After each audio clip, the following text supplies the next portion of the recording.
Opinions expressed on the Bob Grant program do not necessarily reflect those of WABC Radio or its management. And now, here's Bob Grant, live from Washington, D.C., where the question isn't, should we raise your taxes, but how much should we raise your taxes? It's a special edition of the Bob Grant program. And now, ladies and gentlemen, live from our nation's capital, here's Bob Grant.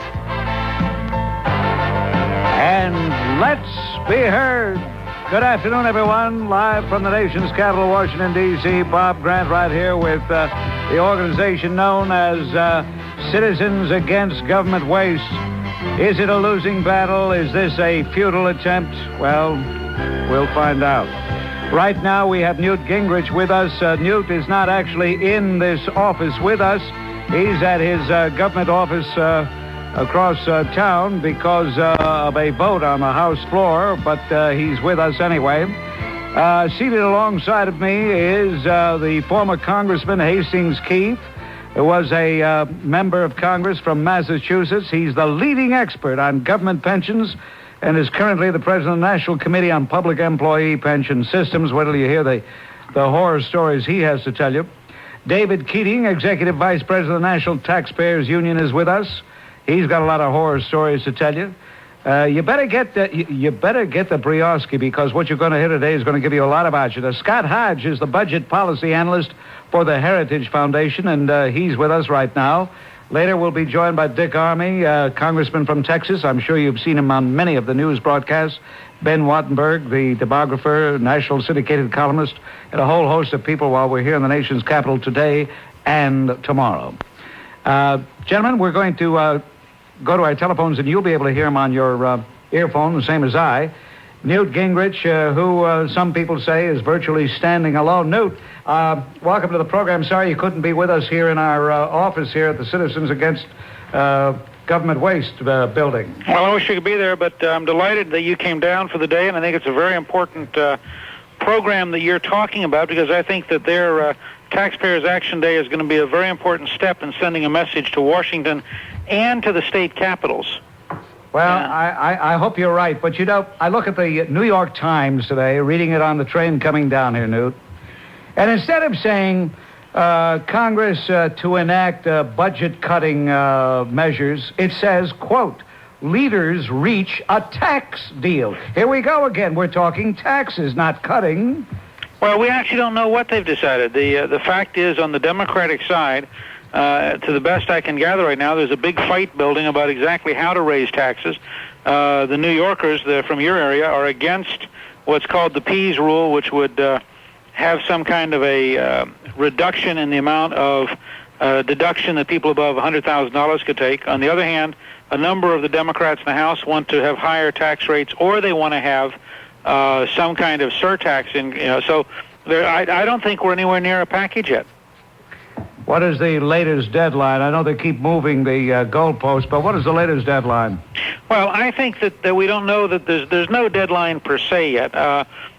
The continuing resolution will keep the government running until Saturday, but my sense is if the country keeps getting more and more aroused about taxes and keeps communicating its desire to cut spending, that at some point in the next day or two, you're going to see a continuing resolution which will simply cut spending, have no Medicare cuts and no tax increases, and that will become the alternative, and that would zip through here. If we had some kind of continuing resolution, say to March, cut the spending without raising taxes, I think that would be much more popular than the alternatives. One of your predecessors is an incredible man. I don't know what the heck he was ever doing in the United States Congress. He's such a decent man. No reflection on you, Newt.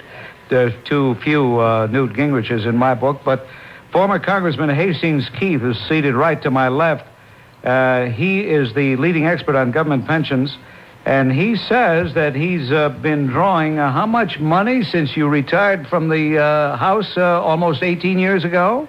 Well, about $600,000 in pensions and about $400,000 in COLAs. And I'm going to get $100 a week more on January 1st, because the cost of living is going up on my $90,000, and I'll get $100 a week starting January 1st, bringing me up to a total of about $95,000 a year. For doing nothing? Nothing at all except protesting.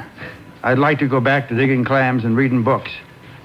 Well, let me say something, because I've talked to Hastings over the years, and he has had a lonely crusade as a good citizen, trying to make a very legitimate point, which is if we're going to talk about progressivity on the tax side, we should also talk about progressivity on the spending side, and that there's really no reason to have this kind of a massive multiple pension system where a $20,000 a year worker with 1 or 2 children is paying taxes in order to subsidize somebody who's at $90 or $100 or $200,000, and this is in retirement income. Yeah.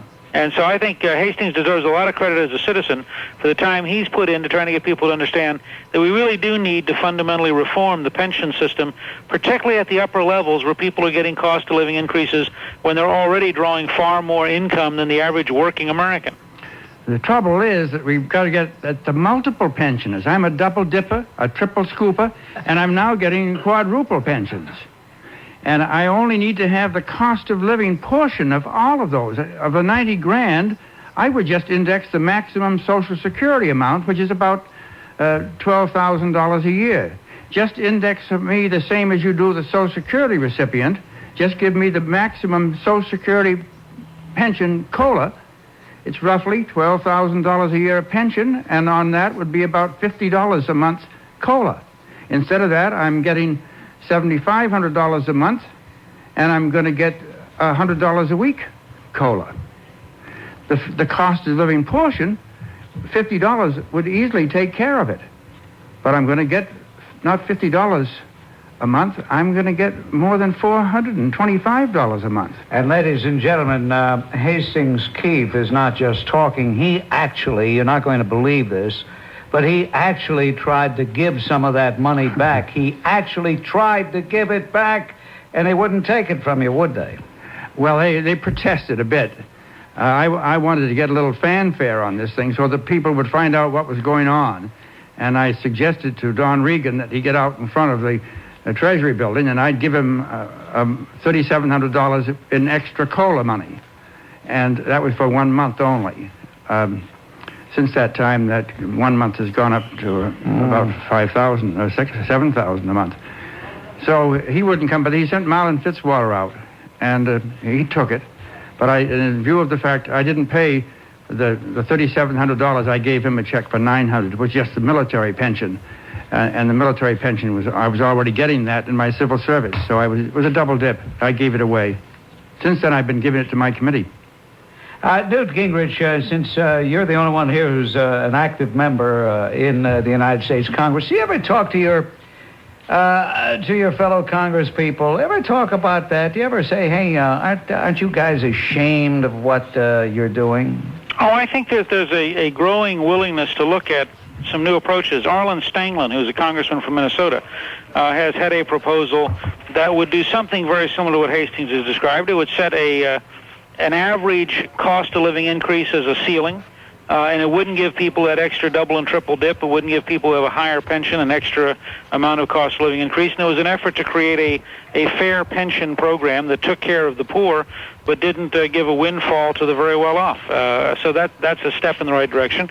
We just the House Republicans proposed a budget 2 weeks ago that got to $410 billion in deficit reduction by cutting spending rather than by raising taxes. And, that was such a radical idea that while the House Republicans were pretty united in offering it, the Democrats literally would not make it in order. They came up with an excuse in order to avoid having to allow a vote on the floor because, frankly, I think that a no tax increase, control spending kind of budget would actually have passed through the House pretty rapidly.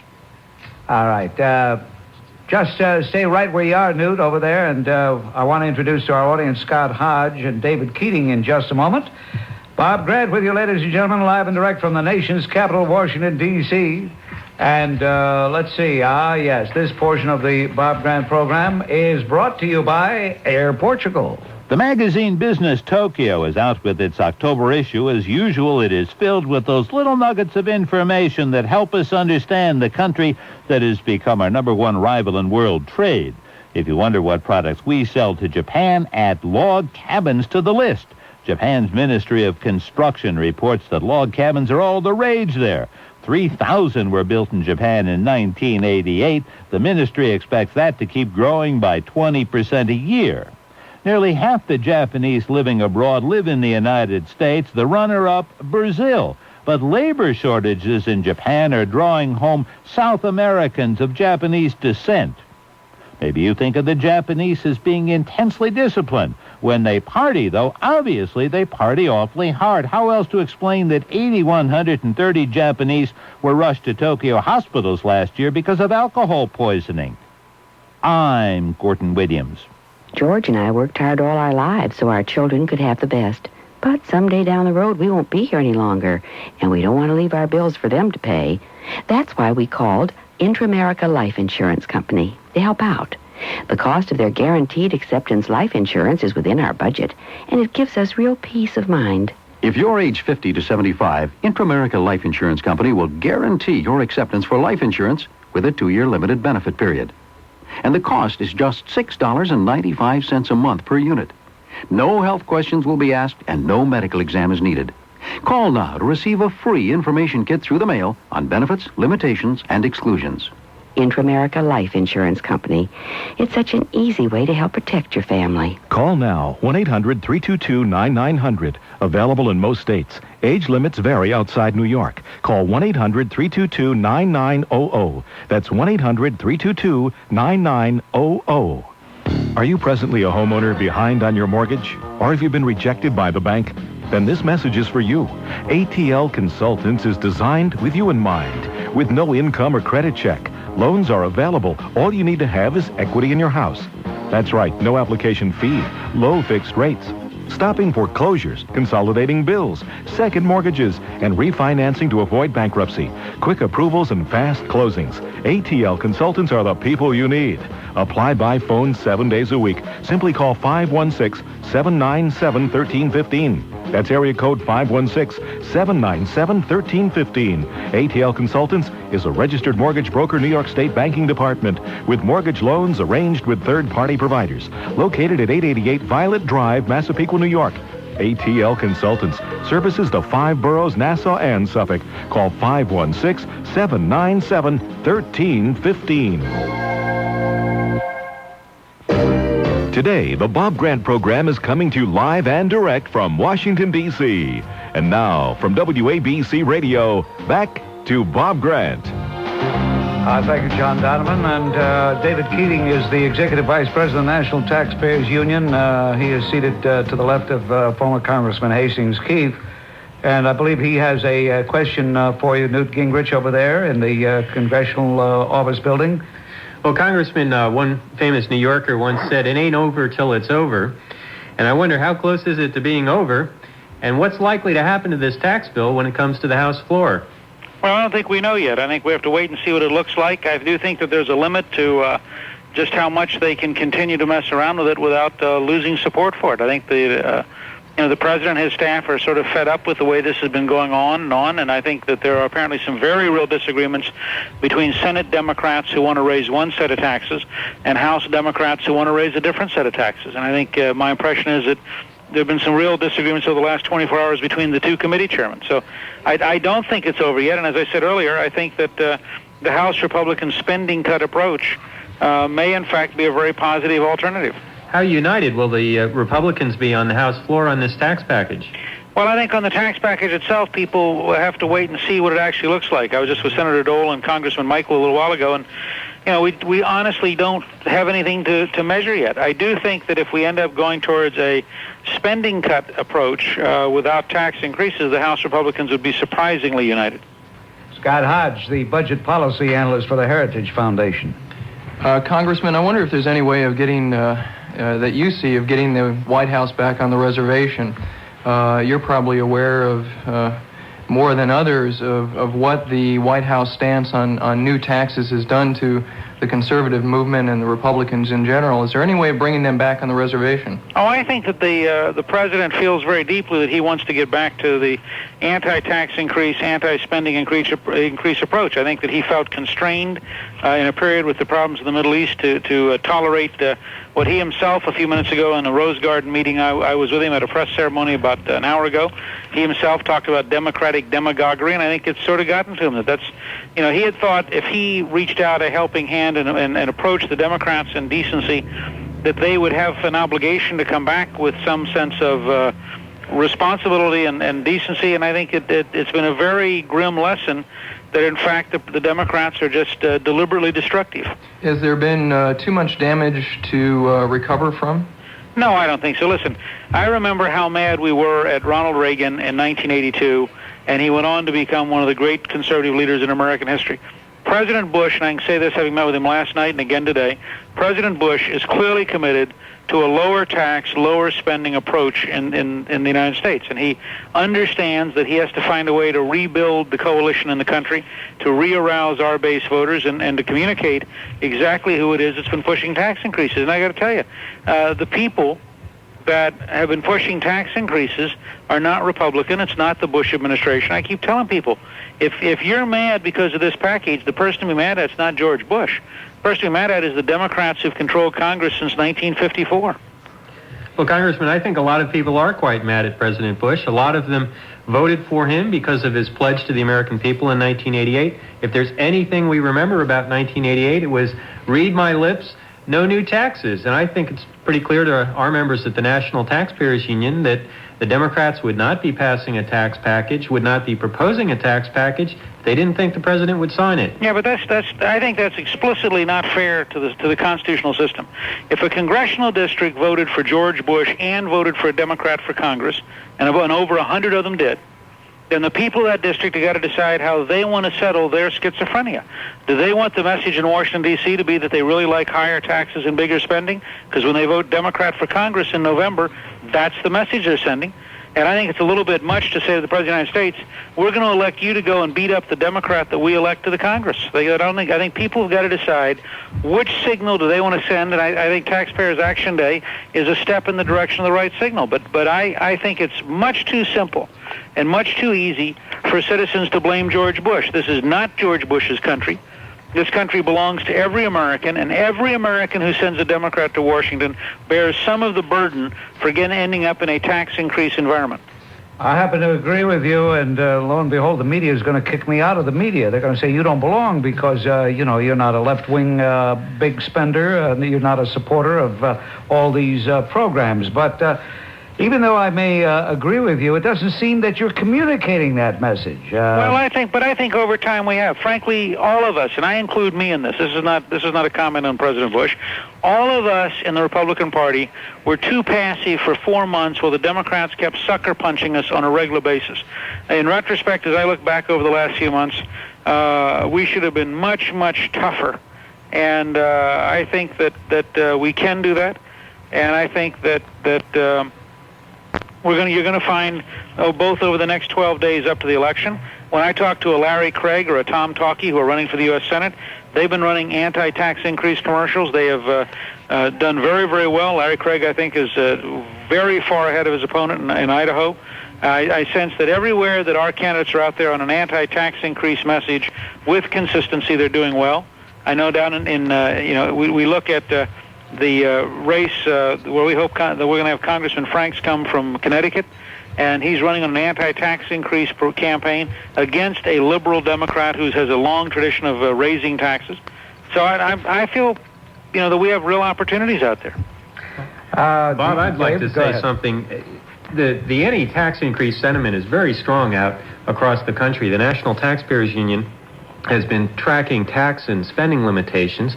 There will be more on the ballot this fall than we've seen since 1980. And in fact, not only are Republican candidates that are taking an anti-tax line moving up in the polls, but some of the Democratic candidates who've taken an anti-tax line are also moving up in the polls, most notably in Illinois. The Democratic candidate for governor there has been running anti-tax commercials and at one point was surging ahead of his Republican opponent. who is part of the Thompson administration, raising taxes there. So the anti-tax message is very strong outside this Washington, D.C. mentality. And I think it will be very important what happens this November, what kind of message the voters will send. And I think if I can build on that for a second, Bob, I mean, a key part of this is that people go vote. I mean, I tell everyone who gripes, if you're going to complain, you'd better vote. Because this is your one chance on Election Day, is your one chance every 2 years to truly send a decisive signal to Washington, D.C., or to Albany, New York, or to Trenton, New Jersey. And if you're going to want to send an anti-tax increase signal, or for John Rowland over in Connecticut, who's running for governor on an anti-tax increase platform, if you're going to send an anti-tax increase signal, you've got to go vote. Well, that's good to hear. One final point, Congressman. How do you go back to your constituents in Georgia and defend a president who is objecting to a surtax on people earning $1 million or more? Most people will never earn $1 million in their whole lifetime, let alone a year. How do you defend that? Sure. I go back home in Georgia and I say, look, I want to cut spending. I'm up against a liberal Democrat who voted for Mondale and Dukakis who wants to raise taxes. I don't want to raise anyone's taxes because I think a tax increase at the beginning of a recession is going to kick people out of work. And unlike the Democrats, I don't see anything fair about unemployment. I don't see anything fair about killing jobs. And the Democratic tax increases are going to kill jobs. And you say that same philosophy applies even to someone making $1 million or more. I think that the same philosophy applies across the board because you got to decide. Do you want to go where we're telling the Russians to go, which is to free up free enterprise, to encourage investment, to create new factories, to create new jobs, or do you want to argue that the government is a better way of spending money, so we ought to raise taxes? You can't have it both ways. And all these people who are giving the Russians advice about breaking down communism and breaking down bureaucracy and trying free enterprise, they ought to apply it in America, and they ought to apply it in New York City. All right, one final point, Congressman Gingrich. You used the term sucker punch. You said that the Democrats have been sucker punching you guys for the last 3-4 months, if I recall your statement. Tell us what that sucker punch may be. I'll give you one example. We all went off to Andrews Air Force Base to have a private session discussing the budget, and Senator Mitchell, the Democratic leader in the Senate, sent his press secretary. Now, we know in retrospect we should have kicked the press secretary out. Every night they were putting a spin. We had one night where my press secretary got a call from 15 different reporters within a 10-minute period because the Democrats were sending out a fax of the deliberately leaked information. And I think that we, frankly, should have taken them head on. All right, keep up the good fight, and thank you for joining us. Too bad you couldn't be right here in this room with. We'd love to have done it. All of these guys, like the legendary Hastings Keefe, who stands alone. Thank you, Newt. No, I'm not alone. I've got about 100 million people that are with me. That's right. That are not getting these colas. All right. And I've got $400,000 in colas, and they want to give me a million more. Cut them out. Take care. Bye-bye. It's Bob Grant, broadcasting live and direct from the nation's capital on WABC. I was there in the Army, and it's considered very rude to walk around in public. If they can't speak English, just talk louder.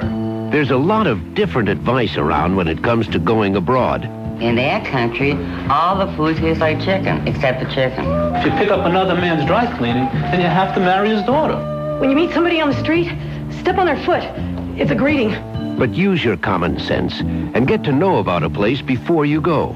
The U.S. Department of State can help with a free brochure full of sensible information every American should know before they go abroad. Simply write to Americans Abroad, Pueblo, Colorado, 81009. That's Americans Abroad, Pueblo, Colorado, 81009. Don't ever tell a cab driver where you're going. Always eat with your mouth wide open. The U.S. Department of State. Know before you go. Word processors these days are loaded with features that allow you to print your document in Gothic letters and include pictures, but except for a thesaurus and spell checker, they don't do much to improve your writing. For that, you usually need to get a separate program. For example, you can get a grammar and style checker like Grammatic or WriteWriter. They scan your document and provide a critique with mostly sound advice about such things as avoiding the passive voice and keeping your sentences short. In addition, a firm called Digital Learning Systems has a program called Keynotes that lets you put a number of reference works at your fingertips. For example, the Associated Press Style Book. You load keynotes, and it lets you search the AP Style Book for advice on such things as the correct use of the words further and farther, or the words presently and currently, not to mention a full set of rules dealing with titles, proper names, and punctuation. Now this can help your writing be better, not just look better. This is Britt Hume online for ABC News. They kind of cramp my style. It's embarrassing to buy them. It's just not the same, you know? I'm afraid to bring it up because I'm worried my boyfriend will get turned off. It can sound like you don't trust him. I mean, they're not the most romantic things in the world, are they? There are a million reasons for not using condoms. None of them as good as the reason you should. Because if you're going to have sex, a latex condom with spermicide is your best protection against the AIDS virus, a virus that's already responsible for more than 30,000 American deaths. And that number will almost double in just the next few years. Because there is no cure for AIDS. You can't walk into a store, buy some medicine, and get over it. But you can walk into a store, buy some latex condoms, and use them. After all, using a condom won't kill you. Not using one might. A public service message from the American Foundation for AIDS Research, the National AIDS Network, and the Ad Council. Use condoms according to manufacturer's directions. Do you live alone? Is someone you care about ever alone? Well, if so, I strongly recommend that you get a paper and pen ready for an important telephone number. In any emergency, like a heart attack, a stroke, or an accidental fall, you may not be able to dial a rescue number, although the phone is just a few feet away. But you can get immediate help with just the press of a button. With the Life Call Medical Response System, you wear a pendant that can bring help every minute of every day. Simply by pressing a button, you can get help that can save your life or the life of a loved one. That's right. This is the same service George Burns has personally endorsed on national television. So call 1-800-367-5800 for free information about Life Call. Never again will people who live alone have to be on their own. It costs so little, yet the peace of mind it provides is priceless. That's 1-800-367-5800. The call and the information are free, so call 1-800-367-5800. October 27th, that's the day after tomorrow, is Taxpayers Action Day. Taxpayers Action Day events will be taking place all over the nation. And, of course, Sam Pirelli, the United Taxpayers of New Jersey organization, be having a big rally in the Morristown area. Also, there will be one in front of Senator Moynihan's office, 405 Lexington Avenue in, you should pardon the expression, Manhattan. And if I have any more geographical locations I think you might be interested in, I will pass them along to you. Right now, let's go to our telephones. And anybody who'd like to talk to our distinguished panel, by all means, you may do so. Charlie, are you there on WABC? Yes, Bob. Good afternoon. This is a wonderful thing that you're doing here. This whole tax controversy reminds me of the story of the Dorothy and the Wizard of Oz. And if you remember the scene where the Good Witch tells Dorothy that she had the power to go home all along just by clicking her heels together. Well, we the people have had the power to take control of the budget and our taxes all along. One, of course, is what you've been talking about all along, which is to vote the rascals out. The other thing is that the current system and method of taxation is totally corrupt and totally unmanageable and cannot be monitored effectively. And I think that's why it's gotten out of hand. You have to keep a vigilant watch on something like this. And we, the people, have gotten too lazy. We've let other people promise us to do things for us and watch it. And, of course, they haven't. It's obvious to see. I would suggest this. It's time, in the words of Nancy Reagan, to just say no. I am so angry, I can't put it into words. Instead of sending 1040s come April 15th, we'll send them tea bags. And those of us who may be selected for persecution by the Internal Revenue Service should be immediately acquitted by their peers who may be on juries. By the way, this is how the Prohibition Amendment was overturned back in the 20s. The system as it is, it cannot be monitored effectively and must be changed for our country to survive. Well, is it so much the system as the people who are applying that system? What do you think of what Charlie said, the analogy of Dorothy clicking her heels 3 times? That's all we have to do. I think I know what he's driving at. What do you think, David? I think he's absolutely right. We remember a couple of weeks ago when President Bush went on television and he asked people to call their congressman. Well, he got that reaction, but not on the right side of the issue, at least as far as he was concerned. And when the people called, that first budget summit package went down. Now, if people are concerned about higher taxes, we know this package is going to come up either tomorrow or Saturday. And if people don't like the idea of higher taxes, pick up the phone. It's 202-224-3121. Ask for your representative. Ask for your 2 senators. And give them a message. Bob? And they do listen. Yeah, Bob? Yes, What about what I was saying about the system itself is corrupt? Well, this seems to me like a Band-Aid approach. There was talk earlier, like when President Reagan was talking of major tax reform, of a value-added tax, and that the current income tax system, not only is it punitive and corrupt at the very best, but it's no longer manageable. All right, thank you, Charlie. He's a good citizen, and he's certainly aware. Art, you're on WABC talking to us here. Hello, Bob. Yes, sir. I'm calling you from New Jersey, and I've got to... Is Congressman Gingrich still there? No, he is no longer with us, but we have former Congressman Hastings Keith. We have Scott Hodge and David All right, Keating. fine. Let me address the 2 gentlemen who have experience in Congress on 2 issues that I think could help a great deal. One has to do with Social Security, and the other one has to do with funding all the different bills that are introduced in the House.